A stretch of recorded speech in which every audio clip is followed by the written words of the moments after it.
Hey there, biomechanists and lovers of biomechanics and our moms. Welcome to the 5th episode of Biomechanics on Our Minds, or BOOM.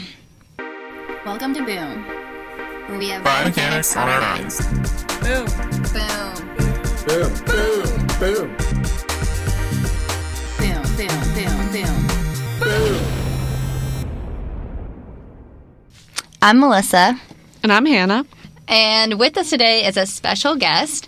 Ross Wilkinson is here all the way from Australia. He is a PhD candidate at the Centre for Sensory Motor Performance at the University of Queensland.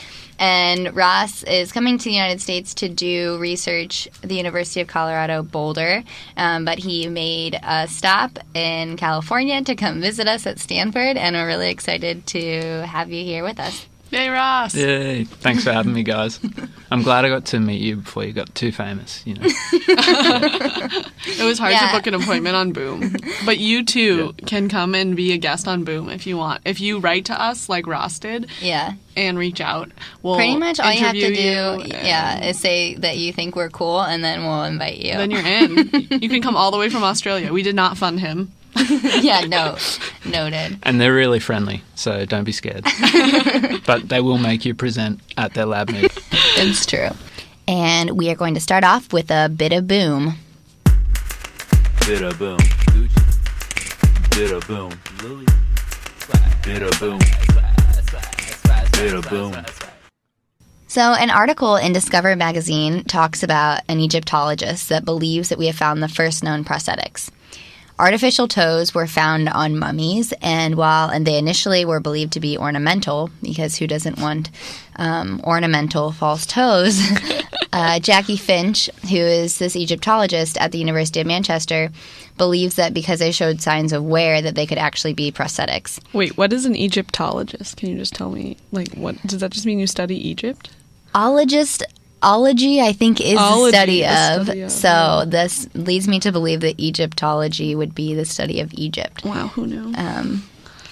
Which would be pretty interesting. But she thinks that because they were wearing, that they actually could have been prosthetics. And so to test this hypothesis, she created 2 different models of the artificial toes from each mummy. So there's 2 different mummies, so she made both of these artificial toes, and then she had volunteers walk with these prosthetics toes on an electronic mat and then capture the movement with cameras. And she found that the volunteers actually did use the toes to push off, and further, one of the types of toes was better with mobility while the other toe was more comfortable. So previously, the oldest known artificial limb was a bronze artificial leg worn by an ancient Roman in 300 BC, which doesn't sound too functional. But this discovery would push back the development of artificial limbs a few hundred years further, and then would credit the Egyptians instead. Speaking of toes, you know what has the most adorable little toes? Babies? Yes. Actually, for the first time, researchers have calculated the forces generated by the movements of human fetuses or babies, and the effects that these forces have on the developing bones and muscles. So when a fetus kicks and wriggles, its movements place stress and strain on its skeleton. So it's been difficult to measure this behavior in the past. After all, it's hard to put force plates inside the womb. But Dr. Niamh Nolan at Imperial College London and her colleagues tracked the movements of 20 to 35-week-old fetuses using an advanced type of magnetic resonance imaging, or MRI. And with this, they were able to quantify fetal kick and muscle forces and apply them to 3D geometries of the fetal skeleton to test the hypothesis that stress and strain change during development. And they found that kicks ramped up and became more forceful from 20 to 30 weeks, and they think that this increasing pressure on the leg bones and joints probably helps the fetus grow. And we know that outside the womb, our bones need to be loaded to strengthen and grow properly. Like, the old saying, if you don't use it, you lose it. This research is important because it demonstrates a potential relationship between fetal biomechanics and skeletal malformations, or defects, and also helps us better understand the uterine biomechanical environment. This could fuel future research in tissue engineering and mechanobiology and help us strengthen fetal musculoskeletal systems even before they exit the womb. Wow, that would be really cool. And I have to say, If you look this up, there's videos of the fetuses in the MRI scans that they had, videos of them, and they're quite remarkable, actually, like in a lot of detail, seeing the babies kick. It's really cool. Yeah, in utero movies. Pretty cool. But in reality, it's just baby steps. Oh, kind of gives new meaning to the term birthplace of knowledge. Whoa. Oh, good one, Ross. Go, Ross. Now we have two people with really great...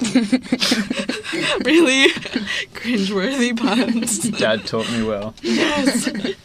Who taught you all your jokes, Hannah? Probably SpongeBob. SpongeBob. SpongeBob All right, taught me all good.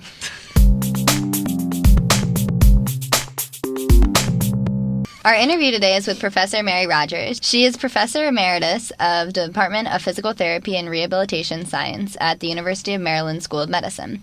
And she's also the director of the Pilot and Exploratory Studies Core for the Maryland Claude D. Pepper Older Americans Independence Center at the University of Maryland School of Medicine, which is funded by the National Institute of Aging, and she's also an ISB Fellow. Thanks for talking with us, Mary. My pleasure. What did you study in your research at the University of Maryland? My primary research was in the area of wheelchair propulsion biomechanics, analyzing propulsion in 3D in an effort to see if there were ways to reduce the stresses in the joints of the arms so that we could do something to help prevent overuse injuries in manual wheelchair users. So that was my main area of study, and that work was funded through the VA for the most part. Okay.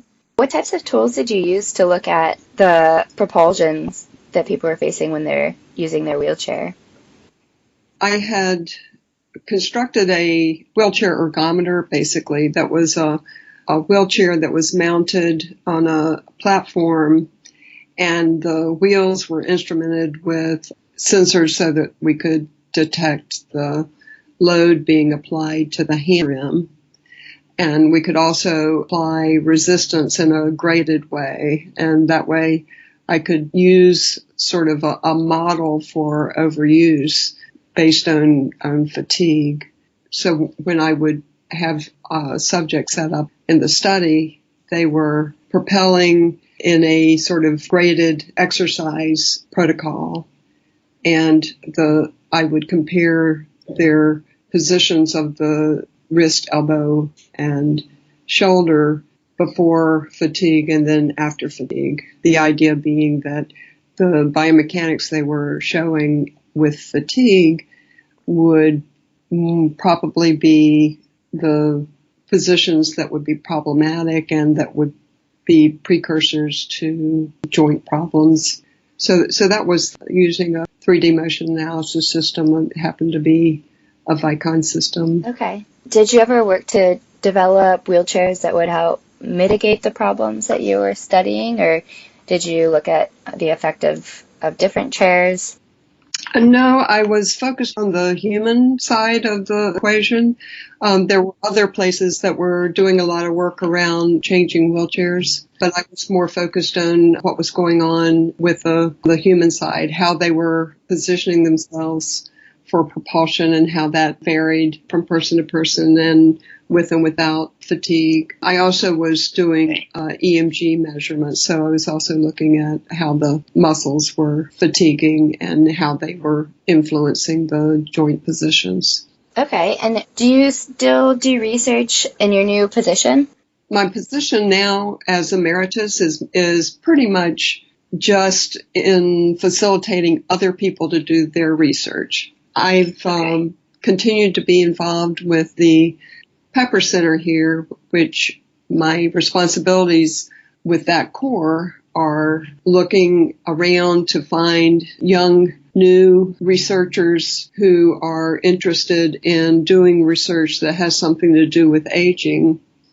And we solicit pilots, we decide, get them reviewed and figure out which ones we want to financially support. And then there's a lot of development and mentorship of those people to help them become independent researchers, generally in the area of aging.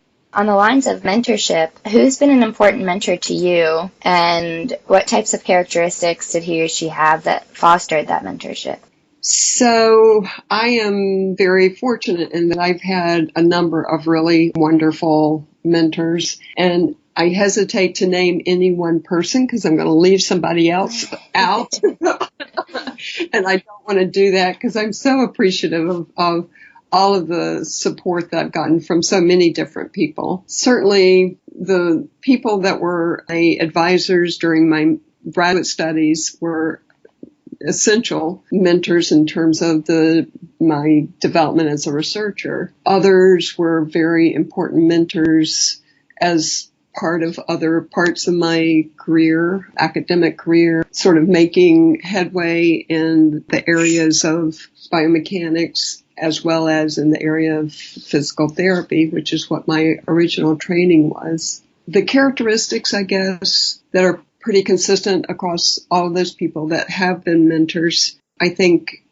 someone who is, first of all, willing and able to care and spend time and energy and effort to provide mentorship. And that's a hard one because everybody is so busy and it takes time because it means you're basically, willing to spend some time discussing a real wide variety of different things with someone. Right. And I think people define mentorship in a lot of different ways. So I guess I always felt like a mentor couldn't be just one person because there are people who have wonderful wisdom to share and advice to share in a whole lot of different areas, but some people are more wise in certain areas than others. So I think it's good to have several people that are caring about what you do.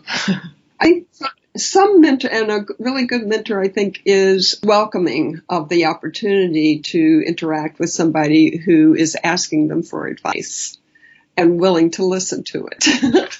Did most of your mentorships just come naturally, or did you explicitly ask someone to be your mentor?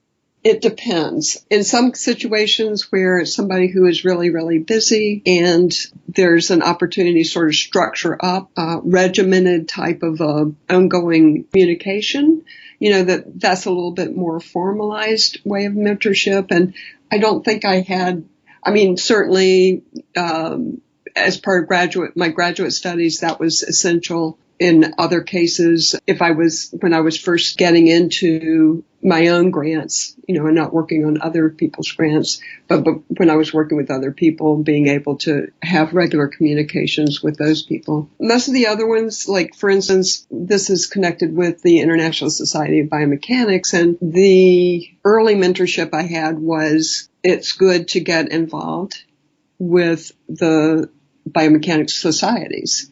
And that was really good advice, and I did that, and I was fortunate to have involvement with a variety of different committees and be able to go into some leadership roles that put me in contact with a variety of people who may not know they gave me mentorship, but they absolutely did, which was just fabulous. These were people that were not only not in my immediate work unit.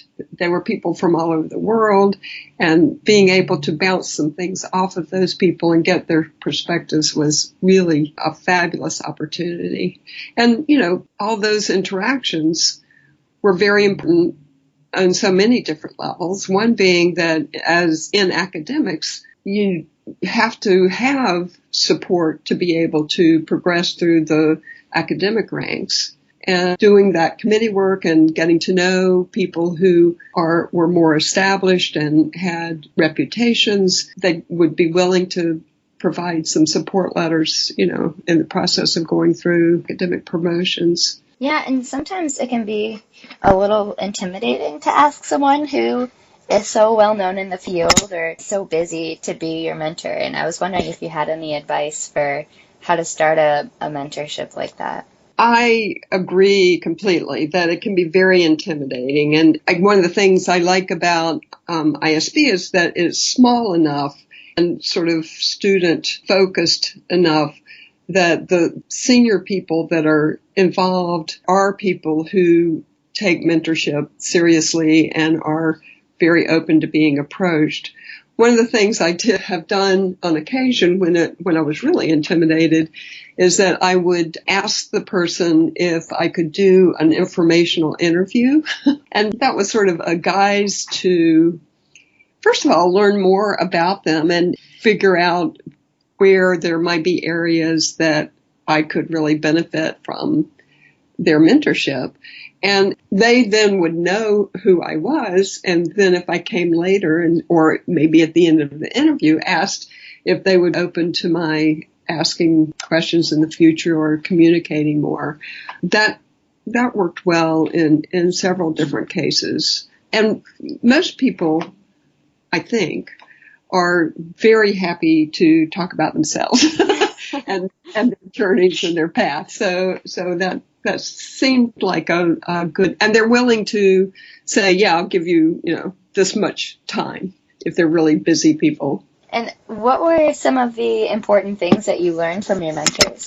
It depends on if you're specifically talking about research or biomechanics or academics or home life. Yeah, that's a good point. I think for a lot of challenges that are maybe a little bit more of a issue in general for women that are researchers is sort of the whole work-life balance thing. And I think I got very good advice about how to really focus in on the activities that were going to be the most important ones and how to avoid the activities that weren't and how to prioritize the family relationships and things like that while you're having all these other time demands. So probably that's some of the best advice that I got.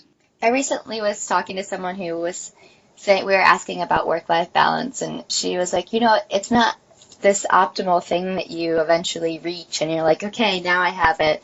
It's just something that fluctuates, and sometimes some days feel better than others, but you find tools that help it generally stay better, which I thought was interesting.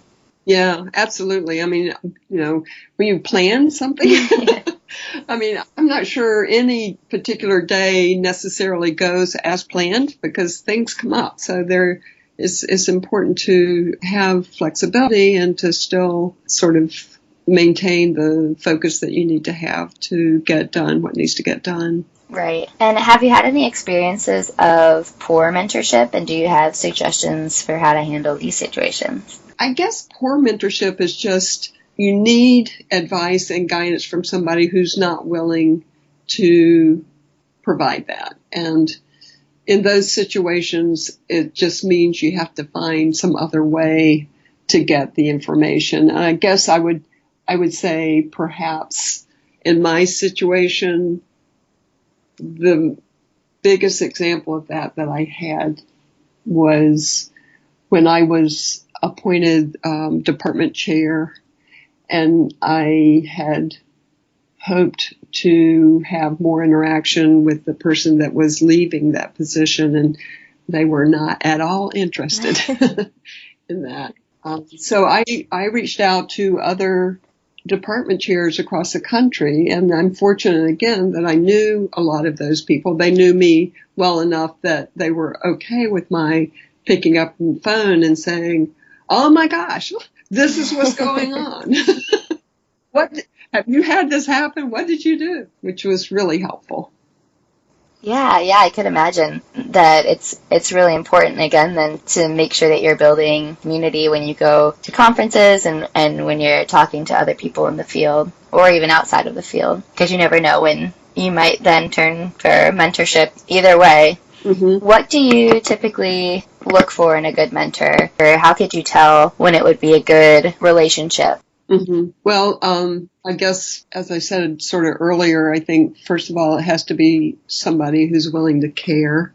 And you have to meet with them a few times before you figure out whether or not it's somebody who's going to care. Somebody who is a good teacher, good communicator is really helpful, because it means that it's going to be a little bit easier to understand their advice when they're giving advice. being, accessible is important. I guess a lot of times if there is a particular area where you need specific stuff, then that person being knowledgeable and able to give you advice about that specific area would be another way that you would figure out who would be best. And I guess I would reiterate that I would never try to have one person who is providing all the advice I need or support that I need or caring that I need. Having community and having sort of a mentor team or something like that, I think makes a lot more sense. Go to one person for one thing and somebody else for another aspect. Yeah, that does make a lot of sense from both perspectives, because it would be difficult if you just had one person to go to for everything, and for that person it might be a little stressful sometimes to try to be your mentor in all aspects of your life. So what are some ways that you continue to foster good mentorship over time? Certainly for the mentor, having the ability and willingness to work with another person and knowing how to, what level of communication and contact they need and how they communicate best. Because I think people have a lot of different ways that they communicate. And I think that's key. I'm thinking a lot these days about people who are maybe people that I've been involved with mentorship before and are now in a position for them to be mentoring. And I'm thinking, we don't really provide much help in training people to be mentors, but it's such an incredibly important role that we need people to be playing. Right. We get so focused on getting our own work done. I think it's hard to build in time to remember that other people played a key role in your own development and that it's good to do the same for others. Yeah, it definitely is important to take the time to give back. And I think sometimes that's hard as a student. So I can think of examples of graduate students who have taken the time to mentor undergrads or high school students. And they've mentioned sometimes it's almost more time to do the mentoring than the actual productivity that they're getting from having someone else in the lab that they're mentoring. But I still think it's really important just to have that experience as a mentor. And I was talking to someone who said that his experience as a mentor helped him be a better mentee, and it helped him really build better relationships and understand the dynamics with his mentors better, which I thought was useful. Yeah, that's very good insight. Are there ways that you feel mentorship is different in the sciences than maybe other fields? I think the basic characteristics of teaching and communicating would be pretty much the same no matter what the field is. I think the difference with the sciences is that there's more of the tips that are related to research, which wouldn't necessarily be part of what you would need in other areas. So more sort of content-specific types of mentorship. Right. Do you have any examples of what some of those tips might be? To be very specific, when I was relatively early in my development as a researcher, my mentor at the time, I was working on his grant at the time, had been in a study section for NIH, and he had been invited to review and he couldn't go, and so he arranged to have me fill in for him on the study section. And it turns out that was an incredible experience for me, although it was very intimidating at the time, and gave me a lot of insights into the whole grant review process, and especially NIH and how that works and all that kind of stuff. He provided that opportunity, and that was an incredible act of mentorship that I was really grateful for. Other tips, as I mentioned before, just sort of recognizing and understanding which activities are the ones that are going to really be important for what your career goal is and what things are not so much. And that might be especially critical in academics when you're looking at institutional service. there are ways to provide service that are extremely time consuming, and there's ways to provide service that are much less so. And you can pick and choose and be careful about what kind of commitments you're making in the service area. So that was also helpful to me as well. That's a good idea. It's hard sometimes, I think, to say no to opportunities, especially in service. I feel like I always want to take advantage of opportunities to help, but sometimes you just don't have time and you have to say no. And I think that's something that can be difficult, and it's nice to have somebody to talk to about that. Long ago, and I actually can't even remember who it was that first said it to me, said, you can do anything, but you can't do everything. Yeah, that's true. I had something similar recently, actually. She said you can do everything, just not at the same time. I like that one too. Yeah. And she said that she's kind of been going by decades and focusing on, like, what do I want to be this decade? And I thought that was really interesting because there's so many things that you do want to do, but there's definitely not time for it all at once. Yeah. And I guess I particularly struggle with that because I have FOMO. Fear of missing out. Right. And do you mean that in all aspects like you were talking about, or are there some, do you mean like in your career or in service and home life? I guess all of those would be applicable. Yeah, I think pretty much all of those. It takes a lot of effort for me to focus on and prioritize one thing and not take advantage. There always are unexpected opportunities that come up. And so just trying to make decisions about what really should be taken advantage of because it's a really good opportunity, although not what you had planned to do, and what you need to just make sure you're staying focused, how you just make those decisions. Right. Are there any ways that helped you make those decisions? Did you sit down and make a list of priorities, or just talking to different people, or wasn't sure if there's anything in particular that helped you make some of those decisions? It helps me to discuss with different people and get some input, and that helped in terms of prioritizing. And maybe after that making a list and figuring out what was important or not. And sometimes you just have to go for it. That's true. You might discover, I'm way over and this is not working. And I guess one of the things, even when I was at the very, very beginning trying to decide which direction to go professionally, it's not, if you think of it, I'm going to make this decision and it's going to put me on this path and I'm going to have to be on that path forever. Actually, you might start in a particular direction and then discover that that's not really the way you want to go and you change directions, and you're not stuck in something for life if it doesn't work out. And that sometimes helps in deciding whether or not to go one way or another. I think that's a really good point, because I think a lot of times we have this picture in our head of, if I make this decision, then this is going to happen. If I make this decision, this is going to happen. And usually neither one of those end up actually happening when you make that decision. It's just kind of this vision that you have in your head that isn't necessarily the way things are going to go. So from the other perspective of being a good mentor, I know that you've said when you're looking for a mentor, it's important to look for someone who has the ability to care and good communication. Do you have any tips on, other tips, I guess, of being a good mentor and learning how to have the awareness of what is best for the person that you're mentoring?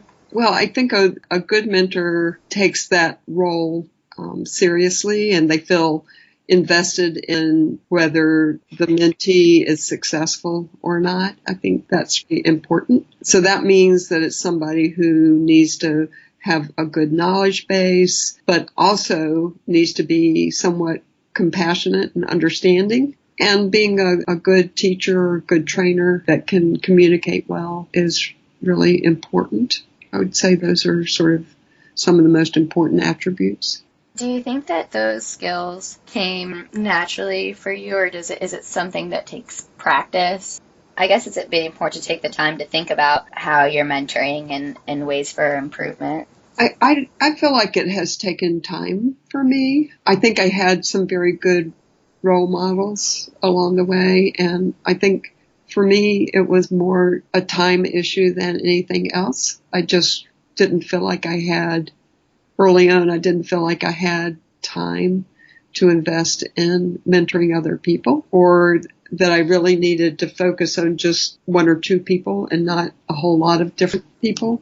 Later on, and as my own responsibilities changed, one of the things I really like about being at this stage in my career is that I really can focus in mentorship, and is something that I really enjoy and hope to continue to be able to do it for a while. Yeah, that's really nice. And recently I was talking to somebody about mentorship, and they had been asked some very difficult questions, like when do you know you've overloaded your mentee, or how do you know when to give them advice to completely steer them in the correct direction, or whether to just kind of nudge them in the right direction. And it was hard because he said, everybody is so different, and so it really depends on who you're mentoring. And I didn't know if you had any additional advice for that, or if you've ever had a time when you maybe struggled to know where your mentee was at, or like you were surprised by their reaction to something that you maybe not had predicted. I think that people are so different. Yeah. That I don't think that there is a generalized way to say how you would know. I think the communication's really, really key. And there's just some people that are better communicators than others. If communication is really difficult, then you're more likely to end up in the situations you're describing, where you're surprised at what happens, or you weren't aware that they really weren't where you thought they would be. It makes me think of one example, and this was a long time ago when I was in basically a postdoc situation, and we had a visiting scientist who was from another country, and I was responsible for getting that person to a certain level. And that person kept telling me that they understood all this stuff. And down the road, it became obvious that they were saying yes, and they really didn't understand at all. So that's sort of a extreme example, I guess, of if I had been able to communicate with that person in their own language, I probably would have done a lot better. Yeah, that makes sense. And some of the big themes I've gotten out of this are having good communication with your mentor and making sure that you have mentors for different areas. And I wasn't sure if there's anything else you want to add in terms of mentorship. I don't think so. I want to say again to you how much I appreciate your willingness to step up into these kinds of activities I think are so critical and important for ISB. I just think it's wonderful. I'm so excited about that. Oh, thank you. And I hope that you will also be mentoring some of your fellow students that are coming up through similar situations as what you have been, and that we can really pay this forward in a really positive way. Yeah, I agree, and I hope so too. And I've been receiving a lot of mentorship through this, but I'm definitely looking forward at paying it forward in the future. What are you most excited for in the future of biomechanics? I guess having biomechanics in general be more pervasive than it has been in the past. I think more people have actually heard of it now. Yeah. Maybe even have an idea of what it means, which I think is huge compared to the past. So I'm excited about that. And I think that biomechanics is an area that is really conducive to interdisciplinary research. And that interdisciplinary aspect is really critical for any research that is going to be meaningful and effective. So I'm excited about that, and also excited about things that biomechanics work that is going on in so many different areas now, which I think is also growing. So I'm really excited to see that as well. Yeah, that is really exciting. Did you have interdisciplinary work with your research at the University of Maryland? Oh, definitely. And honestly, I think all of the research that I have done over the years has all been interdisciplinary, involving, in my case anyway, involving clinical expertise as well as engineering expertise, and oftentimes statistics expertise and a really good interdisciplinary team of people that are working on the same problem. My last question has to do with a research fail or a time that you maybe made an error that you weren't expecting to in research and what you learned from that. Okay, so that's a really hard one for me. There are so many challenges along the way, and which ones would I call a fail? I'm not sure. I said earlier that I was struggling with that. Yeah. I've had a lot of challenges, and probably some of them that have been challenging have been around perhaps people that were part of the research team, and thinking that something was getting done in a particular way, and then, finding out that that wasn't necessarily what was happening, or thinking that different people were taking care of different aspects, and then finding out that either it wasn't being done or it wasn't being done the way you thought it should be done. So, again, getting back to the communication, having the regular communication and being sure everybody's on the same page is really critical. Well, thank you for sharing that with us and also for taking the time to share your experiences with mentorship. I'm excited to share it with other people in the community. I know I have learned a lot from this interview, and hopefully other people will too. Well, thank you, Melissa, and I'll look forward to seeing you in Calgary. Yeah, I can't wait. There is a great resource through the International Society of Biomechanics for student members to be matched up with a mentor. And our website actually provides a list of available mentors, their research areas, and their location. And these are professors who have volunteered to be a mentor and are happy to hear from students wanting membership in some area. And it may seem intimidating, as we talked about with Mary, but really don't hesitate to reach out to researchers at conferences to talk, or just send an email to anyone, no matter their location. If you're interested in what they're doing or think that they might be a valuable resource to you, feel free to send them an email and reach out to them. And Mary suggested an informational interview, so Hannah and I are going to give some pointers on that in a bit. But for now, we have some research fails. Research fails, yes it does. Ross, would you like to start us off with your research fail? Sure. I've never been on radio before, so I'm probably going to add another fail probably. This to is my long live, list. so you should be nervous. Oh, this is live. We're not going to edit your parts out. Oh, okay. Oh, God. Well, I do have many research fails. One in particular comes to mind, though. So when I first started my PhD, I was introduced to the world of OpenSim and using that for my research. And so I got started with that, started inputting my data and processing all my scripts as you do. And every time I uploaded it, I couldn't see my model. There was just a blank space of nothingness.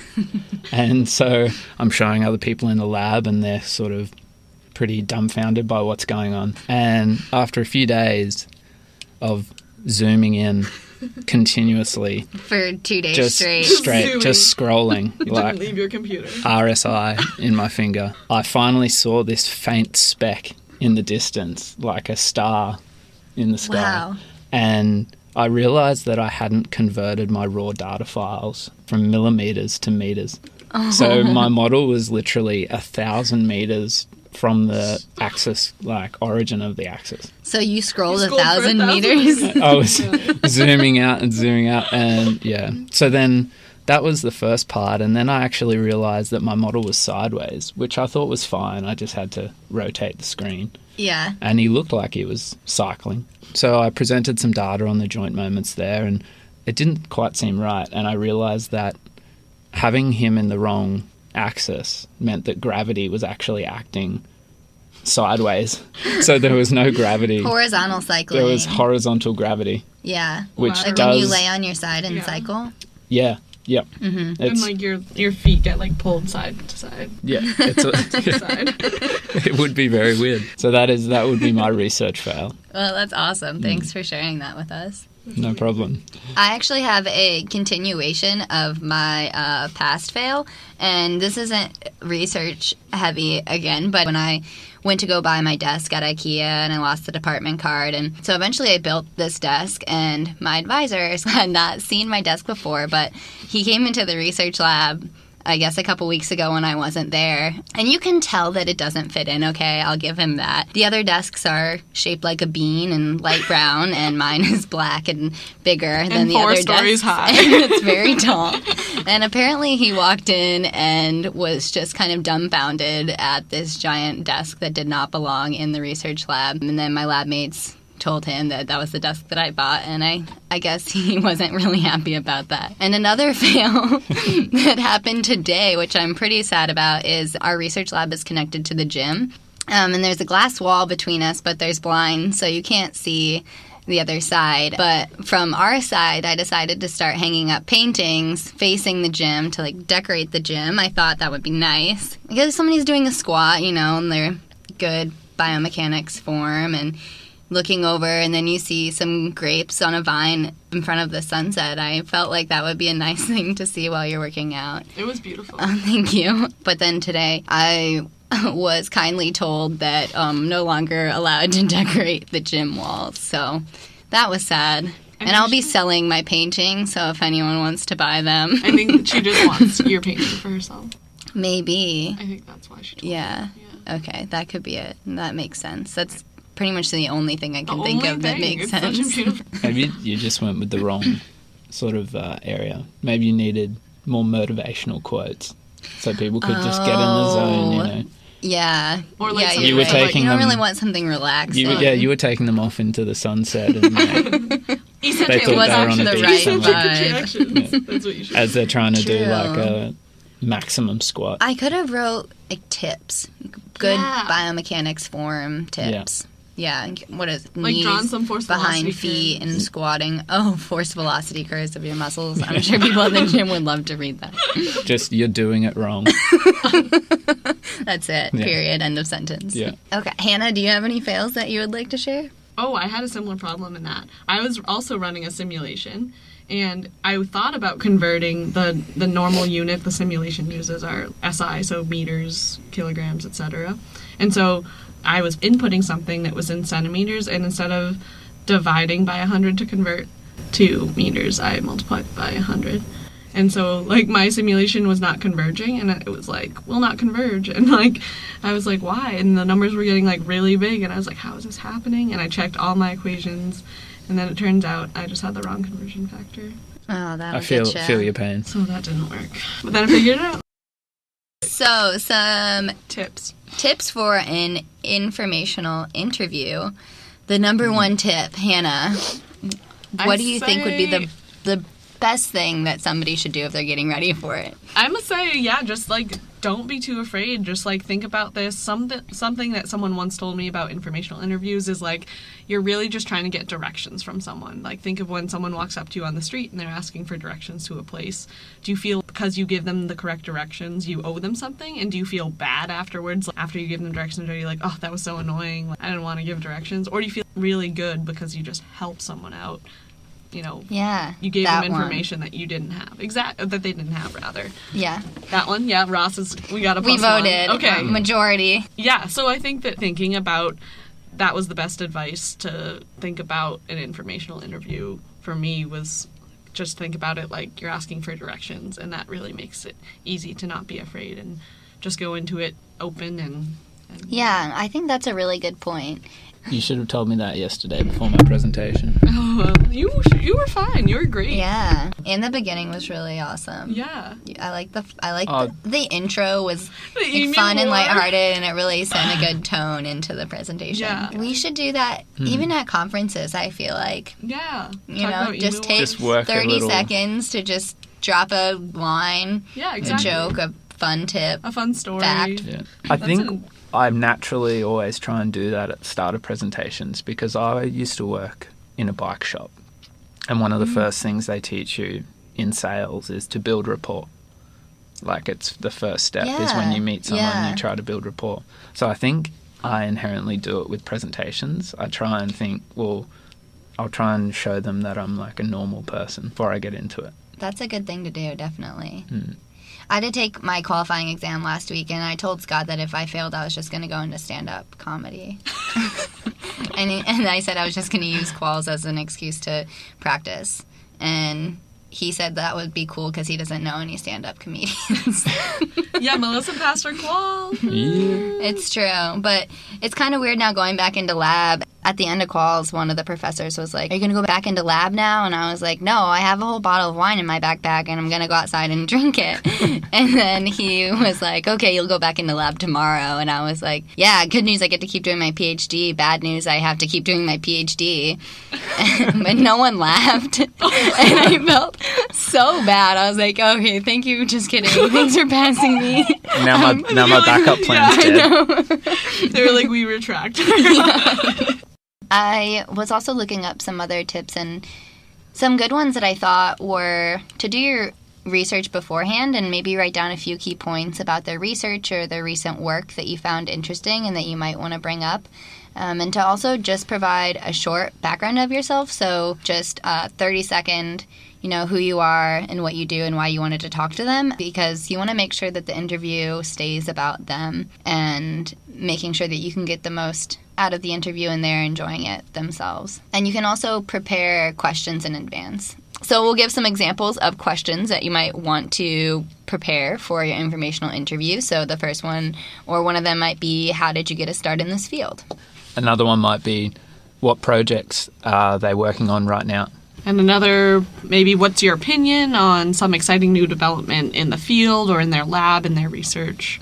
I like when it can get a little bit personal, too. So maybe asking, what do you wish you would have done differently when you were a PhD student, or choosing a postdoc, beginning your first faculty position? Something that gives a little bit more insight into their life and their story. People love to talk about themselves, so It's if true. you can get anything about their personal experience, that to just get started on that track and then get them talking, you don't even have to ask any more questions, and you'll have a lot more insight than the questions that you had prepared. You'll get a lot more out of just them talking to you. Yeah. I like this one, the open-ended type question, like, what advice would you give someone in my position? Leave the floor to them to really open up and answer that. Yeah, it's like not making it too specific for a certain topic. It kind of leaves it open for them. And then finally, this one I like it to sort of close up the interview is to always remember that you're keeping the ball rolling. You had this awesome informational interview, but like, what's the next step? And the next step is asking this awesome person if there's anyone else that they would recommend you speak with. Now that they know your interests, they can provide some expert advice on who to go to next.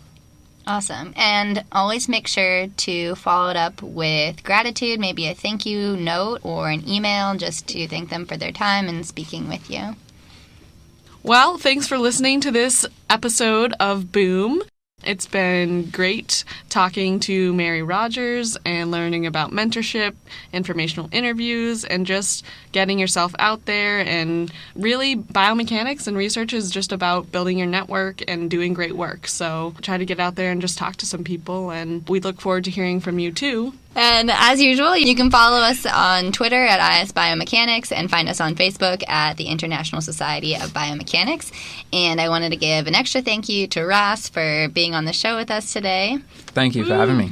Amazing experience. Biomechanics off our minds. Boom. I think I just said that with an American accent. How is it? Biomechanics off our minds.